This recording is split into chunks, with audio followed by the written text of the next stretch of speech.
दोस्तों, आज की कहानी राजा भोज और गंगू तेली की है। दोस्तों, ये कहानी बड़ी शिक्षाप्रद है। मुझे पूरा विश्वास है कि आपको ये कहानी बहुत पसंद आएगी। दोस्तों, ये कहानी कर्मों के फल पर आधारित है। तो चलिए दोस्तों, कहानी को शुरू करते हैं। ये कहानी आप लोगों को अच्छी लगे तो वीडियो को लाइक करके चैनल को सब्सक्राइब करने की कृपा करना। राजा भोज एक न्यायप्रिय राजा थे। वह अपनी प्रजा को पुत्र जैसा स्नेह करते थे। उनके दरबार में अनेक विद्वान लोग रहते थे। राजा बहुत चापलूस और चाटुकार लोगों से हमेशा दूर रहते थे। राजा भोज को उनकी प्रजा देवता के समान पूजती थी और उनका जय जयकार करती थी। राजा अपनी प्रजा के दुख तकलीफ का पता लगाने के लिए रात्रि में भेष बदलकर उनके घरों के आसपास घूमते थे, जिससे वह अपनी प्रजा के दुख सुख का सही से पता लगा लेते थे। एक दिन रात्रि के समय राजा भोज एक गरीब ब्राह्मण की झोपड़ी के पास से गुजर रहे थे। तभी उनकी नजर एक गरीब ब्राह्मण और ब्राह्मणी पर पड़ी। ब्राह्मण की झोपड़ी में एक छोटा सा दीपक जल रहा था। वो ब्राह्मण अपनी पत्नी से कह रहा था कि अब मैं बहुत बूढ़ा और कमजोर हो गया हूँ। मेरे शरीर में अब इतनी शक्ति नहीं है कि मैं अपने यजमानों के घर पहुंचकर पूजा पाठ करा सकता हूँ, और मेरा कोई पुत्र भी नहीं है जो मुझे कमाकर खिला सके। अब तो मेरे पास केवल एक ही रास्ता है कि मैं राजा भोज के दरबार में जाऊं। गरीब ब्राह्मणी ने कहा, ठीक है। स्वामी कहते हैं कि राजा भोज बड़े दयालु हैं। वो हमारी मदद जरूर करेंगे। दूसरे दिन सुबह होते ही वो ब्राह्मण राजा भोज के दरबार में पहुंच गया। राजा का अभिवादन करते हुए ब्राह्मण कहने लगा, महाराज, आज मैं 80 साल का बूढ़ा और कमजोर व्यक्ति हूँ। ऐसी दशा में मैं खुद कमा नहीं सकता था। कहते हैं कि बुढ़ापे का सहारा पुत्र होता है, पर मेरा दुर्भाग्य है कि मेरा कोई पुत्र नहीं है। अब ऐसी स्थिति में राजन, मुझे 2 वक्त की रोटी भी मिलना मुश्किल है।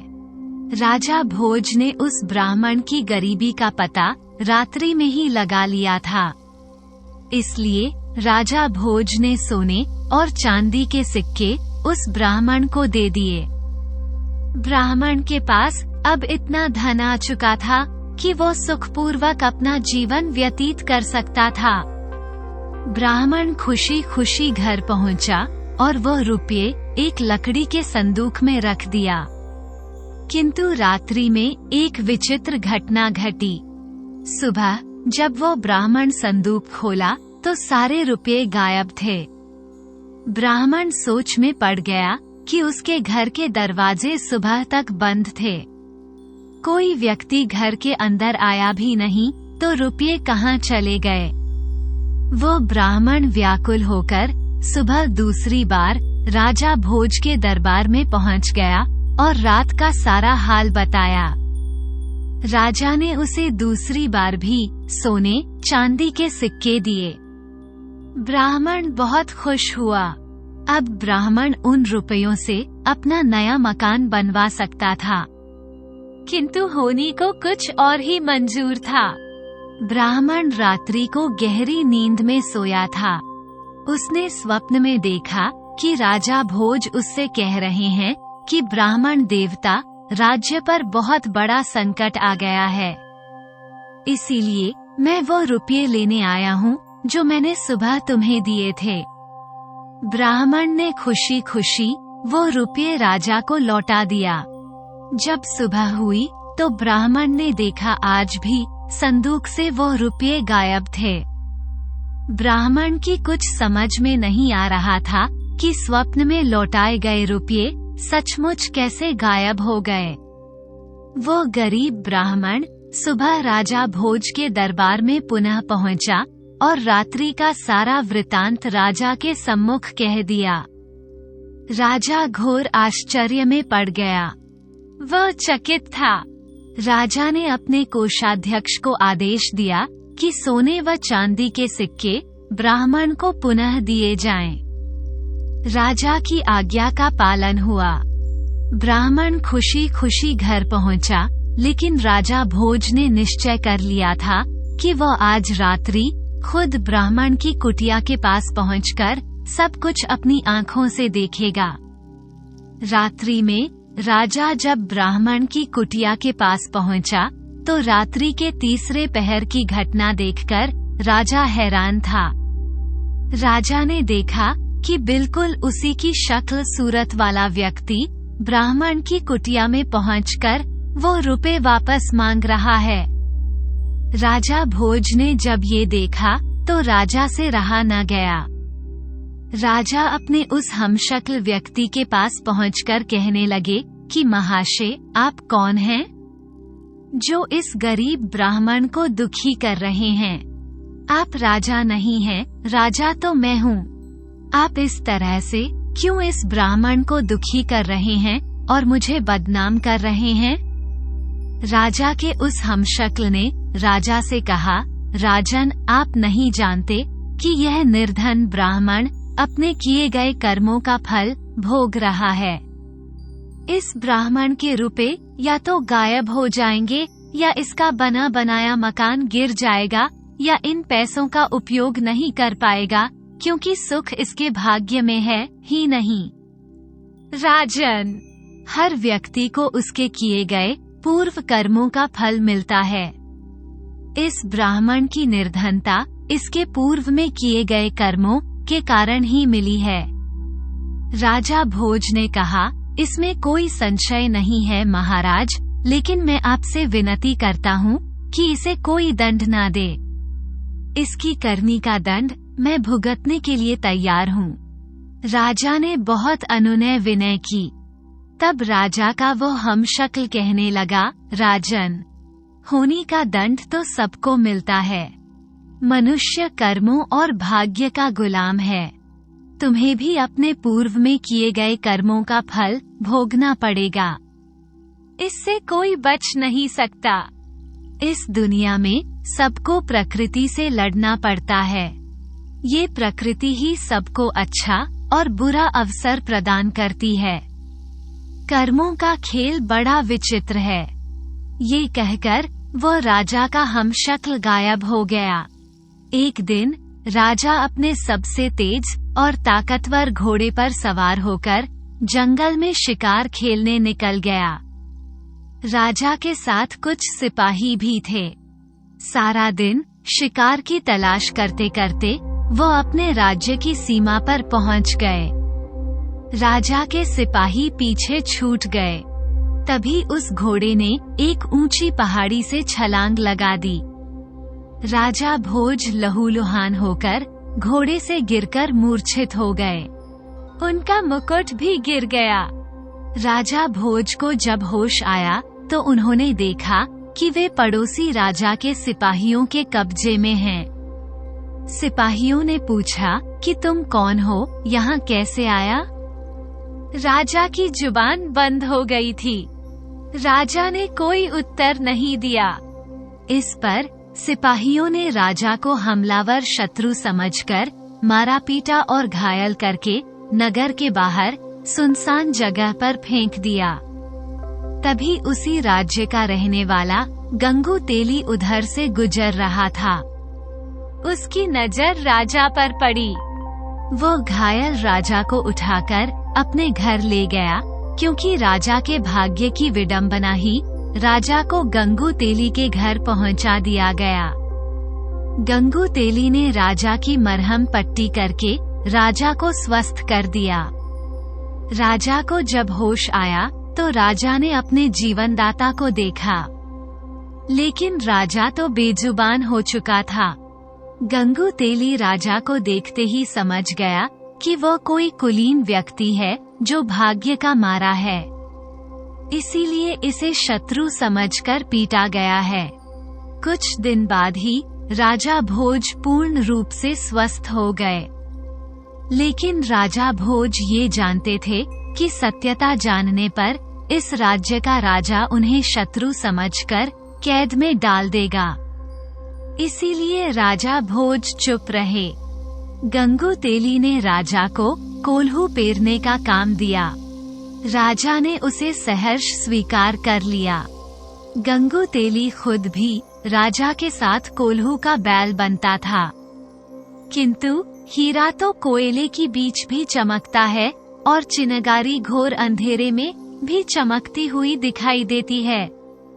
गंगू तेली ने राजा की विशाल बाहें, चौड़ी छाती, चमकता हुआ मस्तक देखकर अनुमान लगाया कि यह उसका दास जो है वो कोई साधारण व्यक्ति नहीं। राजा भोज को अपने जीवनदाता का कर्ज चुकाना था। इसीलिए पूर्ण स्वस्थ हो जाने पर भी राजा ने अपना भेद नहीं खोला। एक दिन राजा स्वभाव बस कोई एक गीत गुनगुना रहे थे तो वहां तेल के लिए आए हुए ग्रामीणों ने राजा का गीत सुना। राजा की मधुर आवाज सबके मन को भा गई। फिर जब राजा कोई गीत गाता तो गंगू तेली के साथ सभी गीत का आनंद लेते। उस देश का राजा भी संगीत का बहुत बड़ा प्रेमी था। उसकी राजकुमारी भी संगीत की शिक्षा ले रही थी। उस राज्य के राजा के दरबार में गायकी और नृत्य हुआ करते थे और गाने वालों को उचित इनाम भी दिया जाता था। उस राज्य के राजा के दरबार में संगीत का विशाल आयोजन था। सबसे अच्छे संगीतज्ञ को चुना जाना था। किसी तरह से गंगू तेली ने अपने दास राजा भोज को तैयार किया और नियत समय पर राजा भोज अपने स्वामी गंगू तेली के साथ उस दरबार में पहुँचे। राजा भोज साधारण वस्त्रों में थे, लेकिन उनके शरीर से एक ओज चमक रहा था। दरबार में चारों तरफ हर्षोल्लास था। बड़े बड़े गायकों ने अपना अपना गाना सुनाया, परंतु राजा की बेटी वसुंधरा अभी भी श्रेष्ठ गायक की तलाश में थी। अंत में कोने में बैठे हुए गंगू तेली ने राजा भोज की तरफ संगीत के लिए इशारा किया। राजा भोज ने खड़े होते ही चारों तरफ हाथ जोड़कर अभिवादन करके मंच की तरफ चल दिए। राजा भोज ने गंगू तेली के नौकर के रूप में अपना परिचय दिया और बीड़ा उठाकर गाना शुरू किया। दरबार में बैठे हुए सभी लोग मंत्रमुग्ध हो गए। चारों तरफ से वाह वाह की आवाजें आने लगी। राजकुमारी चिल्लाते हुए कहने लगी, महान गायक, श्रेष्ठ गायक। पहली बार खुली सभा में राजकुमारी का इस तरह चिल्लाना राजा और दरबारियों को बड़ा अजीब लगा। राजकुमारी पर जैसे संगीत का जादू छा गया था। वह खड़ी होकर फिर चिल्लाने लगी, यही है मेरा गायक, यही है श्रेष्ठ संगीतज्ञ, यही है संगीतज्ञ। राजा को यकीन ही नहीं हो रहा था कि राजकुमारी एक साधारण आदमी को इस तरह से अपना मान लेगी। उस सभा में अपना मान लेने और विजयी व्यक्ति का मतलब था राजकुमारी का जीवन साथी। राजा ने राजकुमारी से कहा कि बिना वंश जाने इस तरह तुम्हारा कहना उचित नहीं है, क्योंकि तुम कोई साधारण कन्या नहीं हो। इस राज्य की राजकुमारी हूँ। राजकुमारी ने कहा, पिताजी, यह कोई साधारण व्यक्ति नहीं है। ये कुलीन वंश का गुणी राजकुमार है। आप परीक्षा करके देख लें। राजकुमारी वसुंधरा ने पूरे विश्वास के साथ उत्तर दिया, क्योंकि राजकुमारी का मन कहता था कि यह कोई साधारण व्यक्ति नहीं है। राजा सिद्धराज के दरबार में ज्ञानियों की कमी नहीं थी। वहाँ 4 विद्वान धर्मदेव, करमदेव, तपदेव और पुण्यदेव बैठे थे। राजा ने दरबारियों को संबोधित करते हुए कहा, विद्वानों, हमें इस युवक का परिचय इसके गुणों से ही जानेंगे। हमारे 4 विद्वान ही उस श्रेष्ठ गायक का चुनाव करेंगे जिसे वसुंधरा पसंद कर सकेगी। हम स्वयं इन 4 विद्वानों से उस युवक के बारे में प्रश्न करेंगे। सबसे पहले सिद्धराज ने विद्वान धर्मदेव से प्रश्न किया कि धर्मदेव, इस आर्यावर्त में सबसे अधिक धार्मिक युवक राजकुमार कौन है? धर्मदेव ने कहा, महाराज, आप स्वयं बुद्धि के भंडार हैं, परंतु जहाँ तक मुझे देश प्रदेश का ज्ञान है, धारा नगरी के राजकुमार राजा भोज हैं।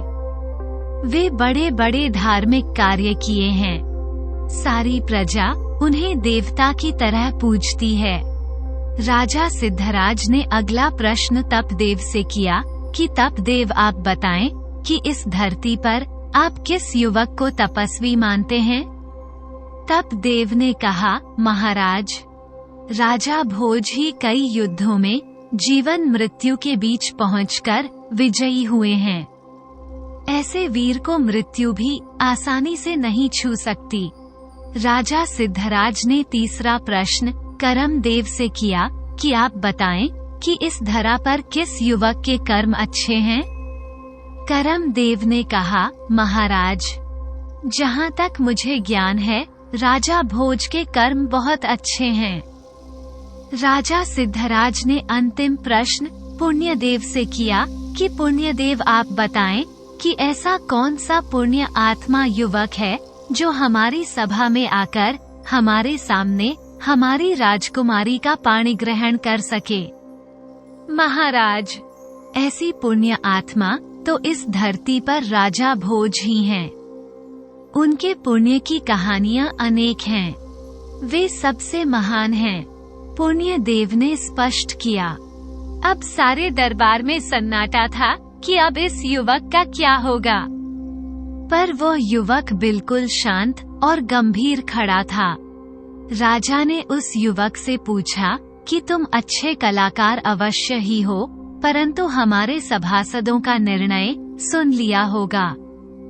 हमारी बेटी ने न जाने कैसे अचानक दरबार में अभद्रता क्यों कर डाली। हमारी बेटी केवल राजकुमार भोज के ही अनुकूल है। हमारे विद्वानों के अनुसार राजा भोज में 4 गुण धर्म, कर्म, तप और पुण्य मौजूद है। उस युवक ने कहा, नहीं महाराज, हमारी धृष्टता क्षमा करें। भोज के गुणों से भी बड़ी कोई शक्ति है जो महान व्यक्तियों को भी अपने बस में रखती है। राजा सिद्धराज चिल्लाते हुए बोले कि तुम हमारे विद्वानों का अपमान कर रहे हो। क्या धर्म, कर्म, तप और पुण्य से भी बड़ी कोई शक्ति है? युवक, तुमको नहीं पता हमारे विद्वानों का अनादर करने का दंड क्या है? वो युवक बोला, महाराज, दंड तो बुरे कर्मों का मिलता है। सत्य बोलने पर नहीं, सत्य बोलने पर तो इनाम मिलता है। युवक की बात सुनकर भरी सभा में ठहाके गूंज उठे। क्या मतलब है इसका? राजा सिद्धराज ने कहा, कैसा इनाम? युवक ने कहा, महाराज, आज धर्म, कर्म, तप और पुण्य से भी बड़ी शक्ति है। होनी या भाग्य, राजा भोज इन सब गुणों के होने के साथ साथ अभी भी दर बदर की ठोकरें खा रहा है, पर होनी बड़ी प्रबल है। होनी को कोई नहीं टाल सकता। राजा सिद्धराज ने कहा, तो क्या तुम ही राजकुमार भोज हो? युवक ने कहा, हाँ महाराज, मैं ही राजा भोज। ये सब होनी का खेल है जो आज मैं आप सबके बीच हूँ। भोज ने ब्राह्मण और शिकार की सारी बात कह सुनाई। कहा, महाराज, आपके सैनिकों ने तो मुझे मारकर फेंक दिया था, पर ये तो भला हो मेरे जीवनदाता गंगू तेली का, जिन्होंने मेरे प्राण बचाए। पर मैंने इन्हें भी अपना परिचय न देकर इनकी दास्ता को स्वीकार कर लिया। सारी सभा में हर्ष का माहौल हो गया। पूरी सभा में राजा भोज का जय जयकार होने लगा। इसी के साथ राजकुमारी वसुंधरा ने राजा भोज के गले में जयमाला डाली और विवाह किया। राजा भोज का विवाह पूरे विधि विधान के साथ हुआ। इस समय होनी राजा भोज पर प्रसन्न थी। हर व्यक्ति की जुबान पर बस एक ही बात थी कि कहाँ राजा भोज और कहाँ गंगू तेली। दोस्तों, ये कहानी यदि आप लोगों को पसंद आई हो तो वीडियो को एक लाइक करके चैनल को सब्सक्राइब कर लेना, क्योंकि हमारे चैनल पर आपको इसी तरह की ज्ञानवर्धक वीडियो देखने को मिलेंगे। हर वीडियो में कोई ना कोई एक अच्छा संदेश छिपा होता है जो आपके जीवन में बहुत ही काम आने वाला होता है। दोस्तों, इसलिए चैनल को सब्सक्राइब करने की जरूर कृपा करना। जय श्री कृष्णा। राधे राधे।